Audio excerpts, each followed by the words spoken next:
Welcome, everyone. Thank you so much for joining us today to connect with the president of Good Shepherd Food Bank, Kristen Miale.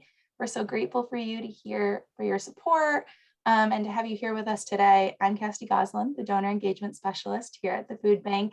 We're also joined by a few other members of the development team, Ethan, Georgia, Carol, Courtney, and Aaron. And I believe both Aarons are here as well. In just a moment, you'll hear from Kristen, and then we'll have plenty of time for discussion. You can save your questions until we open up for conversation, or feel free to type them into the chat, and we'll address them once Kristen has done speaking. I do want to note that the session, like I said, is being recorded just so we can share this with others who weren't able to be here. So without further delay, I will hand things over to Kristen. Great. Thank you, Cassidy. Good afternoon, everyone. Thank you so much for being here. The spirit of gratitude and generosity during the holiday season makes this a special time to connect with donors. And I'm so thankful to each of you for supporting our work for a hunger-free Maine. Making room for conversations like this is as important as financial support and volunteer hours, as your curiosity and your interest are gifts all on their own. So we appreciate you sharing your time with us this afternoon. At the food bank, we often refer to our bold goal, and many of you may have heard members of our staff mention it. But in case you need a reminder, our bold goal is to close Maine's meal gap and end hunger in Maine by 2025. So what do we mean when we say the meal gap? Well, using data from USDA's annual food insecurity report, as well as Feeding America's Map the Meal Gap, we estimate that 40 million meals are needed annually to feed every Mainer. These are the meals that are needed after considering the impact of the federal nutrition programs, including SNAP, or the Supplemental Nutrition Assistance Program, oftentimes referred to as food stamps, and the school nutrition programs. So it's the meals that the charitable food network need to provide. We are the safety net underneath that safety net of the federal nutrition programs. The food bank and our partners distributed 31.6 million meals last year, more than ever before, but still more than 8 million meals short of the estimated need. So that's the remaining meal gap that we plan to close. This goal was established in 2015 as we were coming off of several years of growth in response to the Great Recession. We had been operating in the traditional nonprofit year-to-year planning. We were basing our plans on how much food do we think we can get? How much money do we think we can raise? And we wanted to move away from that scarcity mentality and instead asked ourselves, what would it take to truly meet the need for hunger relief in Maine? So we set the bold 10-year goal to close Maine's meal gap by providing enough food when and where it is needed by 2025. Now, we recognize when we say ending hunger by this measure, we're talking about the immediate short-term response to ending hunger. The underlying causes that contribute to why hunger exists in the first place will likely remain. But because of the role that hunger plays in perpetuating poverty, we believe it's the right place to start. But it is just a start. When we meet this goal, we will be proud, but we will not be satisfied, because we also must invest in strategies that address the root causes of hunger and poverty, and that will be part of our work too. To achieve these aspirations, we set to work raising the funding necessary to increase our own capacity and that of our partners, as well as to identify additional sources of healthy food and to connect neighbors experiencing hunger with other available resources to support their families. We've had many successes along the way, including a $5 million renovation of our distribution center in Hamden, which significantly increased our ability to serve our partners. We were well on our way to closing the meal gap when COVID hit, which grew the meal gap and also infused our work with a lot of uncertainty. The challenges created by the pandemic only emphasize the need for an ambitious goal and a realistic plan to meet it. Last January, we officially announced the Campaign to End Hunger in Maine, which is a comprehensive effort to raise $250 million in both the philanthropy and food donations needed to close the 40 million meal gap in Maine. The response has been incredible so far, and I'm really proud to report that we're already 66% of our way towards meeting that $250 million goal, and your support has helped to get us where we are today. So where are we today? And what does this mean for Mainers who are still experiencing hunger? A report released recently by the USDA on 2020 food insecurity rates by household indicates that overall food insecurity for Maine households declined to 11.4% between 2018 and 2020, a decrease when compared with the previous 3-year period. So that's good news, but it isn't the whole story. Maine's food insecurity rate is still higher than the national average. We rank 5th in the nation for very low food security, which is a more severe range of food insecurity that involves reduced food intake and disrupted eating patterns. More than 31,000 Maine households fall into this concerning category. Rates of hunger were on the decline prior to the pandemic, but then the pandemic initially caused an acute hunger crisis. This new data from the USDA indicates that the predicted catastrophic rates of food insecurity that we were anticipating because of the pandemic were avoided in 2020, thanks to significant and swift intervention by the government, including expanding the SNAP program and school nutrition program, including the pandemic electronic benefit transfer or pandemic EBT, which you may have heard of in the news, both policy changes that we advocated for during the pandemic. This means that many Mainers were able to access more nutritious food from their local grocery stores or schools rather than at a community food pantry. And that is definitely good news. So while encouraging for some Mainers, the USDA report also shows that hunger still disproportionately affects Black and Latino households with higher than average rates of food insecurity. And we've seen this on the ground in Maine, where Black, Indigenous, and other communities of color have experienced significant growth over the past year. We have a lot of work to do to address this disparity. We've started by making cash grants to organizations led by and serving communities of color, as well as providing culturally relevant food to Maine's vulnerable communities. With the help of a diverse board that represents the state that we're proud to serve, by making additional investments in equity, diversity, and inclusion education and initiatives, we are determined to support the needs of all Mainers at risk of hunger. The USDA report also identified that households led by single women with children had significantly higher rates of hunger. So we will continue to invest in growing the capacity of our programs that support families with children. Our school-based programs have doubled the number of meals they've distributed compared with pre-pandemic levels. And we continue to invest in our new relationship with Head Start, where we now have nearly 40 food pantries embedded within their locations. As we look to the last 4 years of this campaign, we will be giving more attention to these populations who are most impacted by hunger and making sure that food access is reaching everyone in the manner most appropriate and effective for them. Our plan to close the meal gap by 2025 is only as strong as the strategies in place to help meet it. We are encouraged that advocacy and Augusta from the food bank and our partners contributed to the state's adoption of free school meals for all children. Policies like that, when paired with federal updates to SNAP's thrifty meal plan and increases to the child tax credit, puts money in the pockets of low-income families in Maine, which helps build stability. The Charitable Food Network is here to fill the void in the federal and state safety net. But when these programs are not funded sufficiently, our network is on the hamster wheel of providing more and more meals each year. The success of the campaign to end hunger has enabled us to invest in research and advocacy. We will absolutely grow our nutritious food distribution to meet the urgent need of Mainers today, just like we did this past year. But we also can close Maine's meal gap by advocating for policies and public and private partnerships that strengthen the safety net and reduce the demand on food pantries and meal sites across the state. Our plan to close the meal gap also means strengthening the network of more than 500 partner agencies, including food pantries, meal sites, schools, and healthcare centers across the state.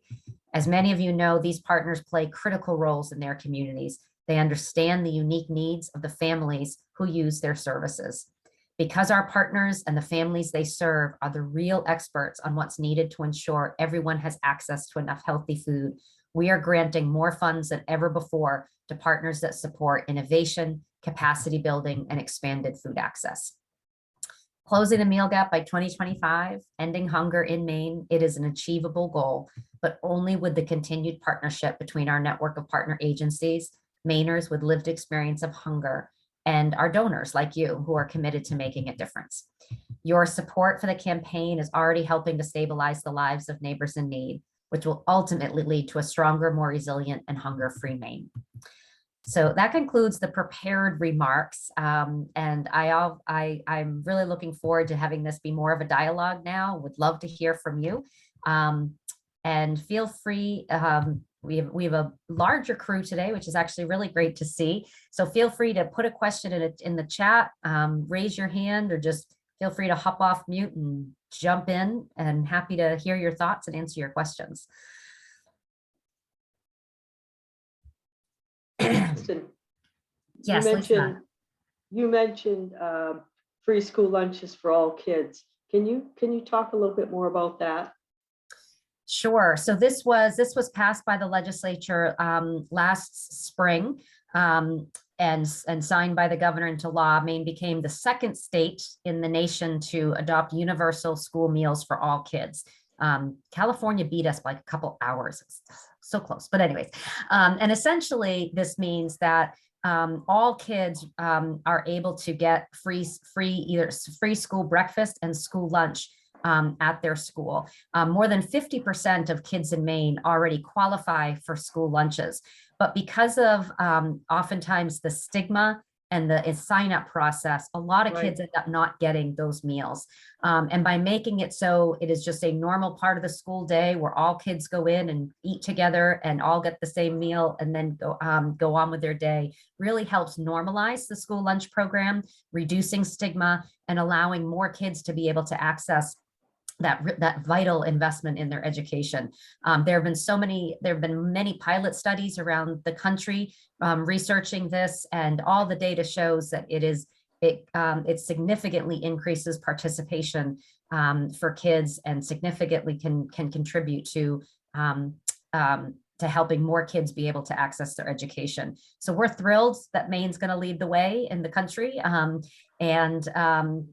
you know, we said it really, I think it took COVID for everyone to realize that it was doable. It's something we've been advocating for years. And everyone said, oh, Mike, how could that possibly work? It's too many kids. They'd never all fit in the cafeteria, et cetera, et cetera. Well, with COVID, the federal government provided universal meals for everybody, and schools realized, oh, wow, we can do this. And this is really helpful. And kids are really benefiting. And so this is, we call it one of the silver linings of COVID. Where it made us realize that the impossible is actually not impossible, and we can make sure all kids have healthy food to sustain them for the school day. That's great. Thank you. Yeah. Cassidy, can you help navigate the order of questions so I answer them properly in the right order? Yeah, of course. So Karen did ask in the chat, what are your biggest challenges these days? So I remain, our biggest challenge is I think what it's always been, which is countering the public narrative that hunger is something that is caused by individual acts, individual behaviors, and similarly that hunger can be solved with individual acts of kindness. Hunger is ultimately an issue related to economic inequality and people just not having the resources that they need in order to get their basic needs met. So there are systemic and structural reasons why so many families are trapped in poverty, and that it's not from poor decision making or whatever the public narrative seems to want to attach to people who are experiencing hunger and poverty. And likewise, it's going to take systemic changes to make sure that those underlying conditions of why hunger exists in the first place go away. And so that will be it has been part of our work. It's going to be a growing part of our work over the next few years as we get more involved in other coalitions, working with other organizations to really help stabilize the lives of families experiencing poverty. And Morgan, your hand was up. Thank you, Cassidy. Hi, Kristen. Hi, Morgan. So it was so exciting to see the Meals for Students be funded, and you know that's such an important program for our state, and I'm so glad that we're leading on that. Another area that is, I think, a bill that's still being played in the legislature that's been carried over from the first part of the 130th is funding for Meals on Wheels. And I'm wondering how Good Shepherd is involved in that advocacy, or if you're involved. And it's significantly less money, but it's amazing the impact that program has on keeping older adults in their homes and keeping them out of nursing facilities. So it's obviously so important. So just curious where you are on that. Yeah, absolutely. So that bill was also on our list of bills that we advocated for last session. I believe it was, I did not testify on that one. I did testify in the school meals. I believe it was Amy Gallant, who's our Vice President of Public Policy, did the testimony on that one. And I'm assuming that it's still on our list as we have not been successful there. So that absolutely is on our policy agenda as well. And you're absolutely right. It provides a critical resource for seniors, especially because it's the meals. That's a distinction between our work and programs like Meals on Wheels. Our food essentially provides groceries for people, which is obviously incredibly helpful. But there's a huge need for some households where they don't always have the capacity, the ability, the kitchen to be able to take those groceries and turn them into a meal. So programs like Meals on Wheels and our meal site partners are so incredibly important. And also Meals on Wheels, it's also a friendly face coming to regularly check in and make that connection. And that also is so incredibly important. So many of our partners started doing home delivery through COVID, kind of another silver lining. They all said, we could never do home delivery. Then with COVID, they kind of had to, and they said, hey, we can do home delivery. And what they found is also just making that personal connection, having somebody checking in on you and just saying hello, a friendly face, and realizing how important that is in addition to the food. Jen in the chat said, hi, Kristen. Thank you for everything you do and your amazing team. With the pandemic lingering on and COVID cases continuing to rise, are folks able to access the inside of their local food pantries? With the winter weather here, I'd imagine outdoor distribution might become challenging. Yes. So our partners it runs the gamut, I will say. Some of our partners are going to continue doing outdoor distributions throughout COVID. We've have done a lot of grants to our partners so that they can have covered awnings and things like that to at least be able to have, be protected from precipitation. And a lot of them have put in drive-through distribution models, which helps a lot with the cold weather. And in some, actually, they've said they think they're going to stick with the drive-through because it's just so much faster, they've realized. Some of our partners have opened up to allow patrons to come back inside. Many of them are doing it by appointment to be able to stagger how many people are in at the same time. I keep talking about these silver linings of COVID. And this is another one that allowing someone to make an appointment is actually much more respectful of their time, allowing the person to say, this is the time that works best for me. And I don't have to go and wait potentially for an hour before I'm able to get in and get the food that I need. So we're hoping that innovations like this will continue even when we're on the other side of the pandemic. We're actually having an agency town hall with our partners next week to talk about winter plans, to hear some of their concerns and challenges, and to make sure that we're prepared to provide whatever support they need to continue with their distribution. So they did it last winter. They did it through the worst of the pandemic. So I'm hopeful they can continue to do it again. We learned a lot in the past year of the resiliency of our network, and so I'm confident they'll be able to keep it up this year. I think one of the things that we're most concerned with, that we've been talking with our partners, is many of our partners, when they made some of these changes to improve the safety, sometimes client choice was lost. So client choice is when pantries were able to go into a food pantry and shop, and pick out the foods they want for their family. When they moved to a drive-through model or a quick pickup model or drop-off model, oftentimes that was changed to pre-packed boxes of food and choice was lost. So we've been working with our partners trying to help how they can reincorporate client choice even in these new distribution models. Many of them have put menus online where people can put either through an email or even a phone call or a text, kind of put in their order, and then the boxes are pre-packed to their specifications. So we're working on working on that. One of our partners, Midcoast Hunger, some of you may know of them. They're actually piloting a new technology that we're thrilled, which is a web-based mobile platform where you can go on with your mobile device and place your order and select a pickup time, and talk about putting the client's experience really at the center of that. We're really excited about that. That again, people's time is so precious, especially people experiencing poverty who maybe are juggling multiple jobs. So to allow them to get the food they need and they want as efficiently as possible is really important. Thank you. Jacqueline said, thank you for all you do, Kristen and team. Thank you, Jacqueline. Are there communities in rural Maine that are more challenging to meet needs of food security from a delivery standpoint? Always. And I will say not as much from our perspective. We are, we have our delivery routes. Our drivers probably would disagree with that. And they would say some roads are a lot more challenging than others, especially in those finger communities along the coast. But it's really the last mile is really our biggest challenge, especially in rural communities.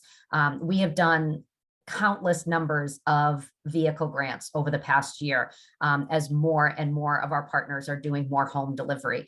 One of the changes that we're also rolling out is we're starting to increase how many of our partners get deliveries from us, so they don't have to spend energy and resources and a vehicle going to the food pantry to pick up their order. And our motivation is that then they reallocate that vehicle and that volunteer to doing home delivery instead to help with that last mile. So that's something that we're really encouraging our partners to look at for so many people who just aren't able to get to the food pantry. But our ability to get to all of our food access points is very strong. It's the last mile that remains the biggest challenge. Another area that we're helping partners explore is the idea of building out volunteer driver networks to help with this home delivery option, because it's incredibly needed. And we've actually found a lot of more people that didn't use the food pantry before started using it in COVID because so many partners opened up these alternative distribution methods. So I think that continues to press upon us the need to constantly look at who aren't we reaching and why, and what are the barriers that we need to help overcome to make sure that everybody has access to the food that they need. You gonna ask a question? Oh, don't have an intelligent question. Please, go ahead.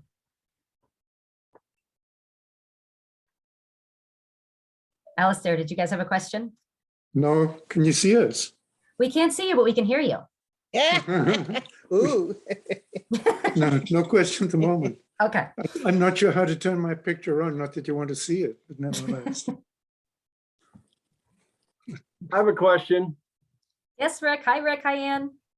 Hi, Kristen. Good to see you all. Just listening to you answer the questions, it just reminds me so much of why you guys are so good, because you have an answer for everything. Or that, well, not that way, but you know what I mean? The innovation and the growth that's happened in the last year and a half, that it just continues to astound me. And it's the perfect opportunity because so many people are willing to help out now. And if you have jobs for them to do, they're like, oh, help me out, help me out. So I got a couple questions, but working on the narrative to solve the individual stigma about that, you know, if the individual got a job, then he wouldn't be hungry. If the individual tried a little harder, they wouldn't be hungry. That seems to carry over. You know, I'm doing some work now with housing and homeless and stuff. Are you trying to solve that narrative by yourself? Are you going through any of the other social determinants, whether it's the mental health, physical health, or that? Is there a big group effort to solve this? This is like key in my mind. I know. Yeah.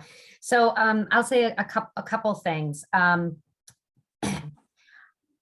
think the more we can partner with organizations like our school-based programs and our healthcare programs, and start to have food pantries more embedded with other social service solutions, I think that goes a long way towards normalizing the experience. When a family goes to get food when they go to visit their child's teacher and they're also able to get food access, we're able to change that narrative of this isn't charity. This is your child comes here and gets books. Your child gets a computer. They get all these investments in their education. Food is a critical investment in your child's education. So we're here to help provide that too. Similarly, with healthcare providers, when a doctor says to a patient, you're showing signs, for example, of being in pre-diabetic state. We need to help address that. This is preventative healthcare. What we're seeing is you have lack of access to healthy food, and that's what's contributing to this. So we're going to help connect you with healthy food as part of your wellness plan. And that really changes it changes the dialogue about what this is about. This isn't charity. This is about education. This is about preventative healthcare. So I think that's one of the ways we're addressing it. I think another is directly engaging with people with lived experience. And we're doing this with our Building Advocates Leadership Program. And our first cohort came from the AIO Food Pantry, who I know are near and dear to your heart. And to me, what's so compelling is, and so for those who aren't familiar, this is a program where we engage with people with lived experience to help them use their personal stories to impact change, and to hear from people directly about their story. It's so easy to generalize and say things like, oh, if people would just get a job, right? But then when you hear somebody's personal story, it makes it a lot harder to do that. And so when people have the courage to share their personal story around hunger, it's incredibly powerful. And we found with our advocates, we've had 10 that went through that program, most of whom are still working with us and have done amazing work through COVID. We have set up meetings with them and our congressional delegation. They've spoken out in the media, and you can just see the change that they cause in people's perspective. So we're going to continue to build out that program, and which we're really excited about. The other work that I'm part of is I'm part of a group called the Maine Alliance for Health and Prosperity, and it's a cross-sectoral group of leaders across healthcare, childcare, early education, public housing, looking at how all of these issues intersect and how they all impact ultimately Maine's economic future. And starting to have that be the conversation about, let's stop looking at how we can't afford to do this, how we can't afford to help people have housing, how we can't afford to get people to have childcare. Let's look at the cost of what's costing us as a state that we aren't allowing families to have access to those critical supports, and the lost potential that we're experiencing as a state because we aren't investing in these critical supports. And so I'm excited by those conversations. Right now, we're in that new group, a lot of conversations, not a lot of action, but I'm hoping some more is going to come out of that. And part of that is going to be kind of using this collective voice of all of these different social service sectors to speak out on this issue. And again, framing it in an economic sense, because that's always the argument against it, right? We can't afford it. And our argument is we can't afford not to make these critical investments. I like framing it in the economic sense. It's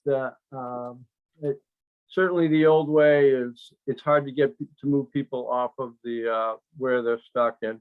I really think that the nail on the head is the being in the schools with the food pantries and making that part of life, because what we're really trying to do, especially like with pre-K education and things like that, we need to be able to affect the family structure and dynamics so that if it's accepted at a pre-K, kindergarten, first, second grade, the kids can interact. It's the parents that have the trouble with it. The kids can interact, but as the kids get up to, 8th, 9th, and into high school, but even they're doing a better job of making it part of their daily life and not looking at it as plus or minus. And so, just one other question: is your campaign tied into your meals? Like you're 80% there on your meals, but 66% there on your fundraising. Is it in a perfect world, are they going to meet in 2025? That's a really great question. I never looked at it that way, but my gut though is probably not, because there's work that we're going to invest in that's not going to directly translate to meals, at least not in the short term. And so obviously an example of that is our advocacy work. That's a longer term play. Obviously, we get something like Universal School Meals Pass, and that's gonna switch over to meals quickly, but that took, many years of investing in. I think the other critical investment that we're going to make that's not going to translate to meals in the short term is the investment we're making in supporting our partners in improving the experience of going to a food pantry. We know that one of the barriers is just the inherent stigma that exists when you're going as a seeker to get relief from somebody who is the giver. And even in the best of circumstances, there's just that power dynamic there. But just because it's going to be, I think, impossible to get rid of it completely doesn't mean we can't significantly improve it. And doing things like making food pantries no longer kind of down in a basement as if it's something that you need to keep quiet, but making it open in the public. This is where our schools have done a fabulous program. Produce distributions right outside the main hall. Everyone who comes in have some produce. I love what the AIO food pantry did where they painted that beautiful mural. They made it a beautiful, welcoming experience as opposed to this shabby, dark place, which just inherently gives you the message of there's something bad here. So let's make food pantries welcoming and beautiful. The other thing that we're working on is starting to offer training and technical assistance so that our partners can understand about providing trauma-informed care. So many people experiencing poverty have also experienced trauma. And so how we go about providing a food assistance can potentially contribute to that trauma or can actually help to help heal, and to be a place where you can go and feel valued and heard, and a place where you can make a community connection if you so choose. And for some of our partners, they just don't have the space or the staff or the resources to create those kind of environments. So those are some investments we're going to be making, which in a 12-month period, that's not going to result in more meals distributed, but we know in the long run, it's absolutely going to contribute to strengthening people's security because it's going to build people's sense of self-advocacy, sense of community connection. And those are critical investments that are needed to help people stabilize and move beyond the impacts of poverty.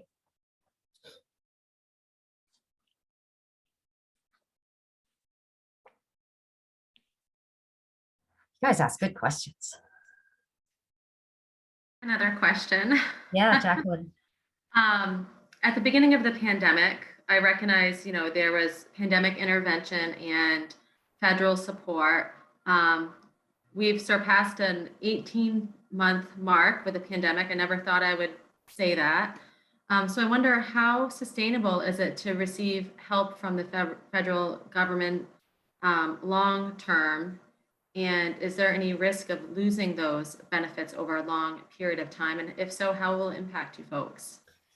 Sure. So we were very concerned about what people were calling the benefit cliff this past fall, when the pandemic-related SNAP expansions were set to expire, and similar expansions to earned income tax or the child tax credit, as well as the pandemic EBT, which allows for school meals to get put, when school meals are missed, to get put onto parents' EBT cards instead.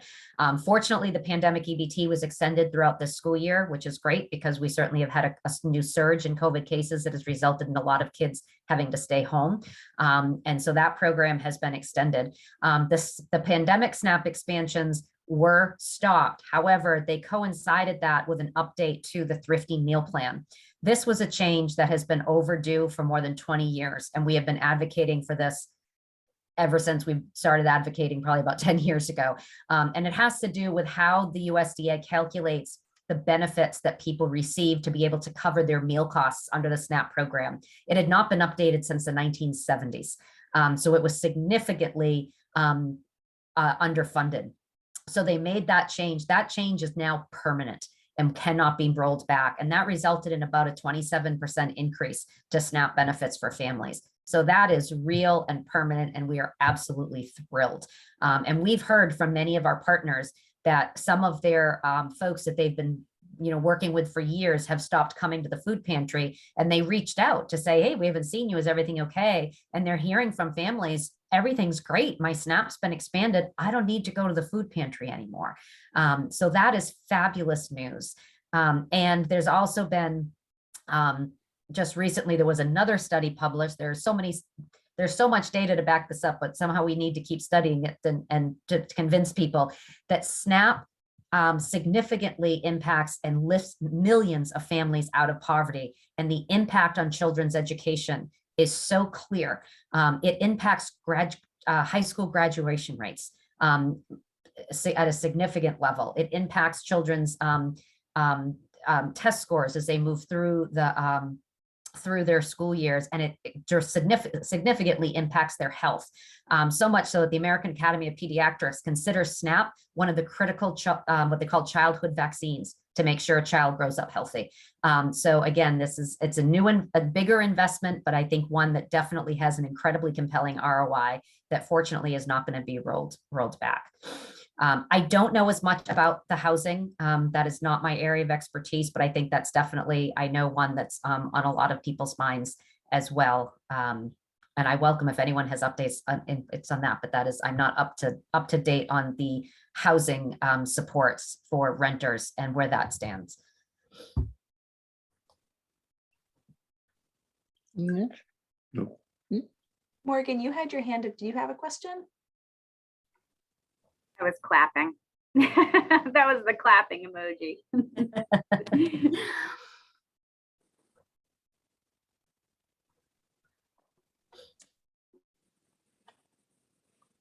You know, it does, the conversation about SNAP benefits makes me wonder about SNAP benefits for older adults too, which, you know, we were talking about Meals on Wheels earlier. It's also an incredibly important lifeline for older adults. And I don't know if you have any information. I don't know enough about it to even ask an intelligent question, but I don't know if you know anything about it. Yeah, what I've heard was that Maine's always had a really high SNAP participation rate. It's something our state has always done a very good job of making SNAP easy to sign up for, or I should say easier compared to many states. So we've always had a very high participation rate. But the exception had been for many seniors, especially if it's seniors that are single person in a household, that the hassle of signing up wasn't worth, you know, they might get like $15. And the amount of work it took to get that $15 wasn't worth it. We had heard that with the expansion, with the updating of the thrifty meal plan, with that increase, it all of a sudden became worth it and worth their time to sign up. And so they've seen more participation rates. DHHS does not release that data, so we don't have, so this is more anecdotal just from talking with people. The other thing that we've learned through COVID is that it appears, again, we don't have data, but just from talking with people who are much closer to the community members, that where we really don't have great SNAP participation rates is with communities of color, especially immigrant communities in Maine, that there's just an inherent distrust of providing information to a governmental source. And so they're not getting that benefit that they do, that they are eligible to receive. So we actually are just recently working with the Greater Portland Immigrant Welcome Center to provide funding for them to have SNAP outreach workers and to hire community members who, who speak the language and can go out and meet with families and educate them about SNAP and encourage them to sign up for SNAP. And we also see it as another benefit is most of the ethnic grocery stores will can support SNAP EBT cards. So it would also help support those grocery stores and those businesses, which are really important in those communities. So we know, I mean, that's really one of the benefits of SNAP is it has this dual impact of, yes, it helps get healthy food for people, but it also is an investment in the communities because every dollar is spent locally on that. And so to have these community-based grocery stores also benefit will be just another bonus. So that work is just started. So we don't have any data yet on how that's going, but I'm excited that we found this opportunity to collaborate with Reza Halali, if you haven't met him, at the Greater Portland Immigrant Welcome Center and his team.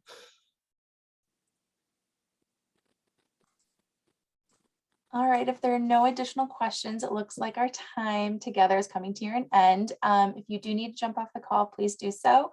If you have a question that you weren't able to ask, Kristen will be staying on for just a few extra minutes. Otherwise, we wanted to say thank you all for your support and we hope to see you all again soon. Thank you, everyone.